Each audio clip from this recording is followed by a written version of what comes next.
welcome to Gent Speak. I am your AI-generated announcer, Cody. James and I are glad that you could join us today. Gent Speak is a podcast that covers several different subjects, and as always, feedback is a plus. If you would like to be a guest on the podcast or have a subject for a show, just let us know by clicking on Contact in the menu. We will get in touch with you as soon as we can. Now, with that said, and without further ado, here is James. Thank you, Cody. Good to hear your voice again. How's the wife and kids? Oh, yeah. Sorry, I forgot.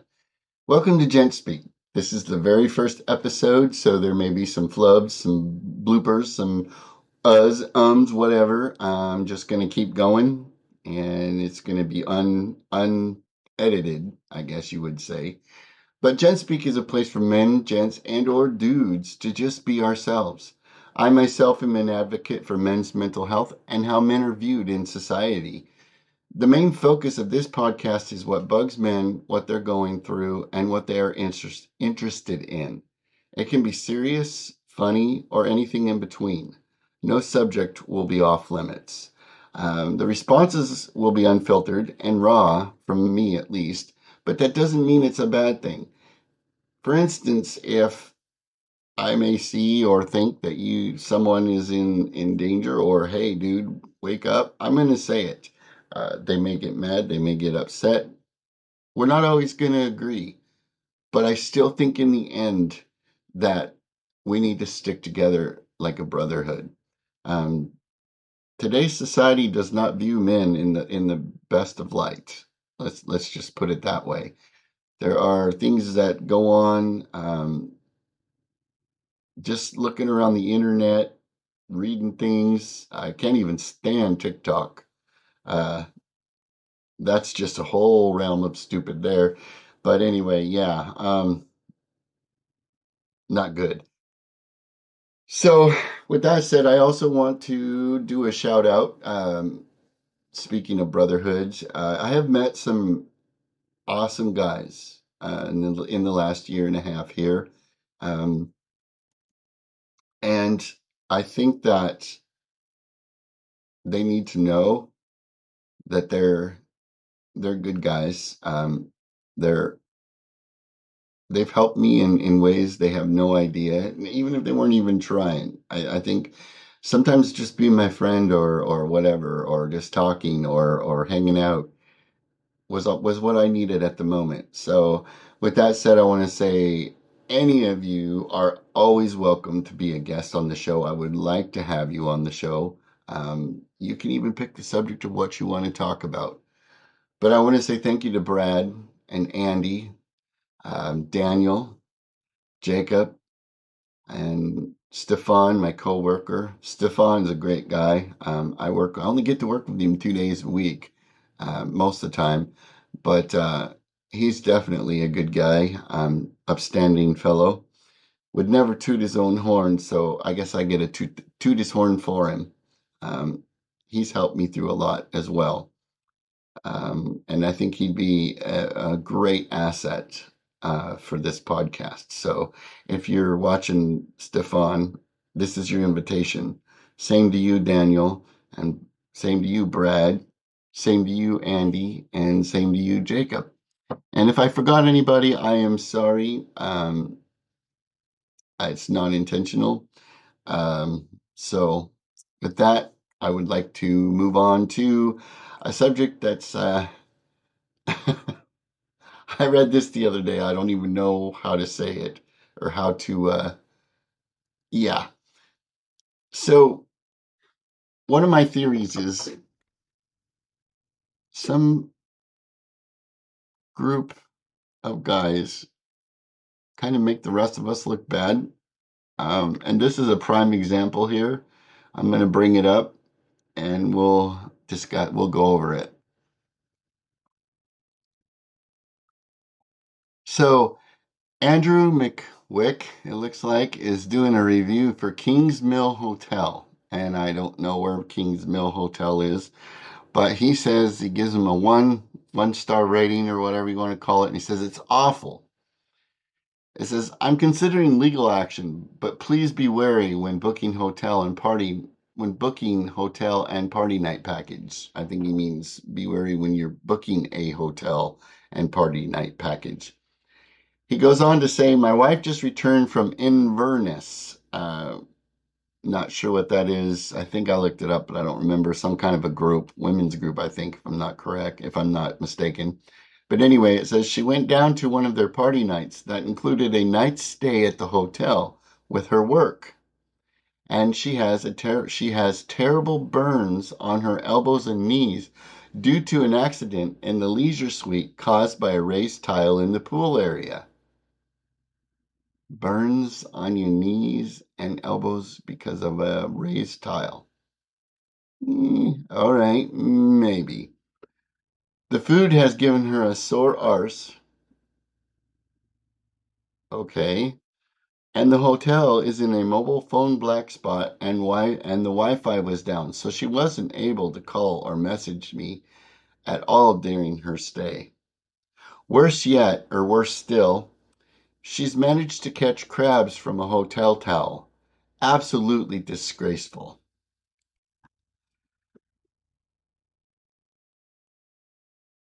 Uh-huh. Really, dude? Who wants to be the one to tell him? Or would he even believe it if you did tell him? Is I'm speechless. The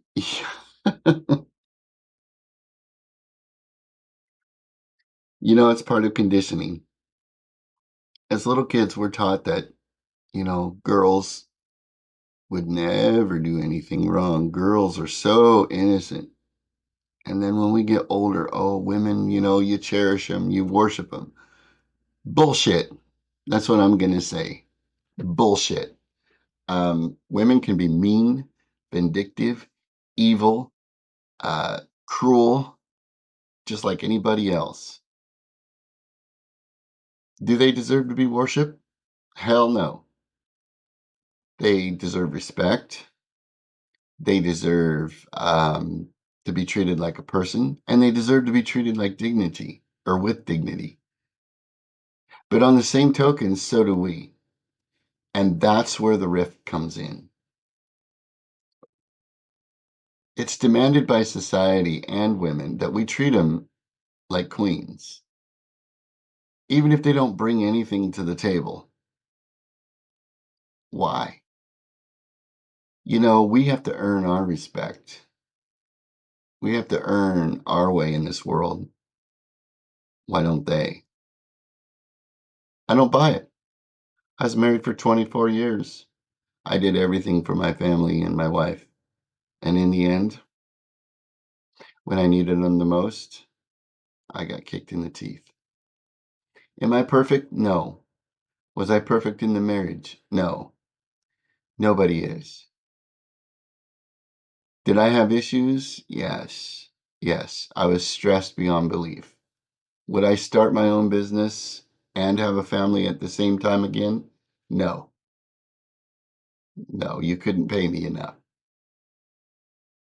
But I was mocked and belittled and disrespected because I was struggling. I opened up one time to my wife, and she told me, suck it up, Buttercup. And I knew at that moment I couldn't trust her ever again with anything. And I didn't. Not surprisingly, my marriage fell apart. Um, the way it went down was horrible. Wouldn't wish that on anybody, my worst enemy, either. Um, yeah, I saw a side of my wife that I never want to, never ever again. I probably won't get married again. That's just, to me, it's not worth it. But anyway, so that's my rant for the day, I guess. I don't want this to become a woman hating podcast, but I do want it to be a place where men can vent, that can state their true feelings and not be uh, mocked for it, not be put down for it. I did some research one time, and this is again why I'm a big advocate for men's mental health.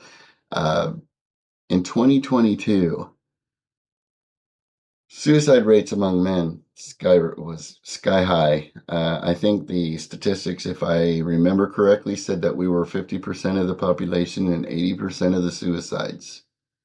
There's a reason for that. Biggest one is there's not a lot of help out there for men. Um, and the law is biased against us. Yes, I get all the time people say, well, that's getting better, that's changing. Yeah, that may be so. But what about the lives that are destroyed in the process? What about the men who take their own lives because of it? Nobody weeps for them. And that's not right. It's not right at all. But yeah, so there's that. I would like to hear your comments about that and other things in this show. If you've got an idea for a show, hit us up on the contact form at gentspeak.com and let me know if you want to be a guest. Same thing, hit me up on the contact form. You have any comments or insight on this particular episode, you can put that in the comments below. I do encourage feedback.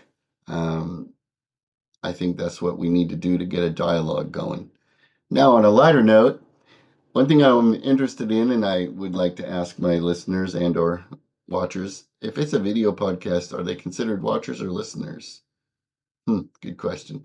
Anyway, I want to hear some stories about just being a guy. For instance, what was your first car? Did you like it? Did you love it? Would you get another one? Do you miss it? Do you hate it? Whatever. Do you have barbecue disaster stories? I think would be a fun thing to hear. I didn't barbecue a lot with my family. I kind of wish I did, but so I don't really have a lot of. I don't have any horrendous barbecue disaster stories. Um, Hunting stories, funny hunting stories. I got one. So I went deer hunting one time with a friend's dad, actually. And we're out in the middle of the boonies, way out there. And I'm sitting there and I see this bear come. And the bear just kind of walks. Didn't really bother us. I didn't bother him. I was there for a deer, not a bear. And, and it's like, why didn't you shoot it? I go, because we're deer hunting. And he was like, why didn't you? And I was like, but we're deer hunting. I don't know for sure. I think he had a bear tag. I never did ask, but I thought it was kind of funny. He's like, why didn't you shoot it? Well, because we're deer hunting. Don't know why I would shoot a bear if I'm looking for a deer. Yeah, so anyway, that was kind of an interesting little interaction.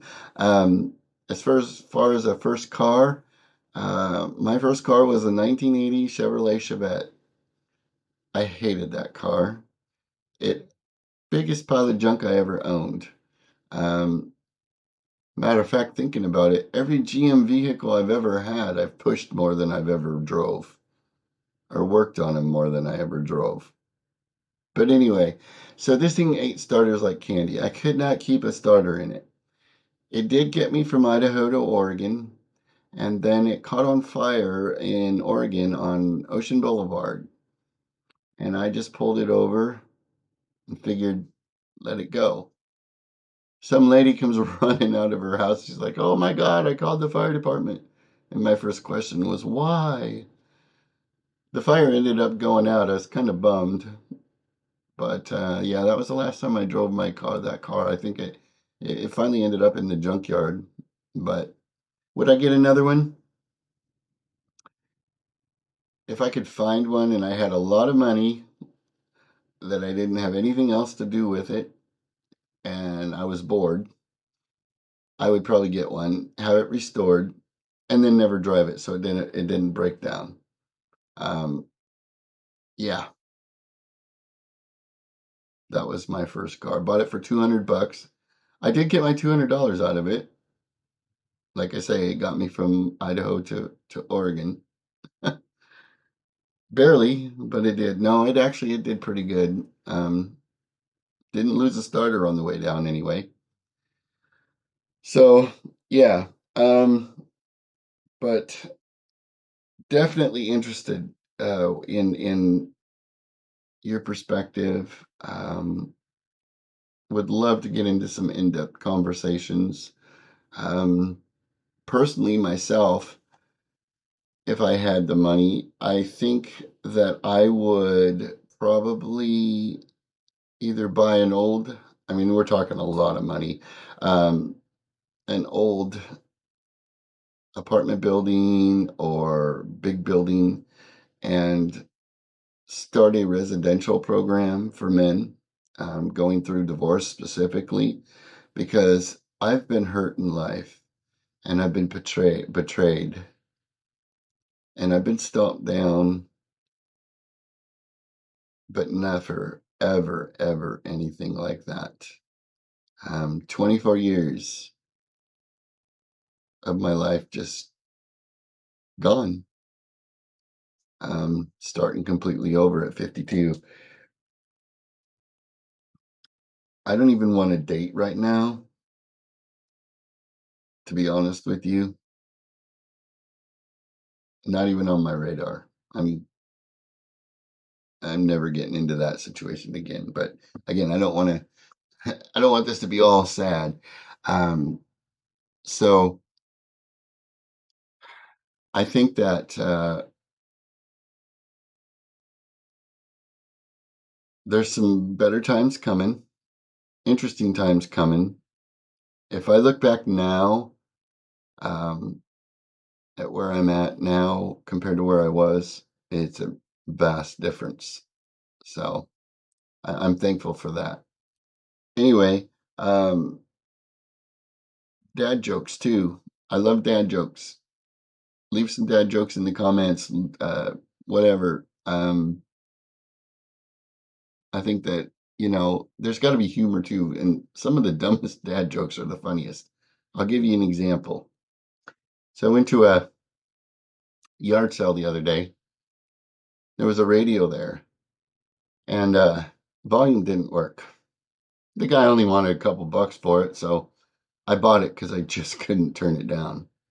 So, anyway, thank you for listening. I hope I didn't bore you too bad.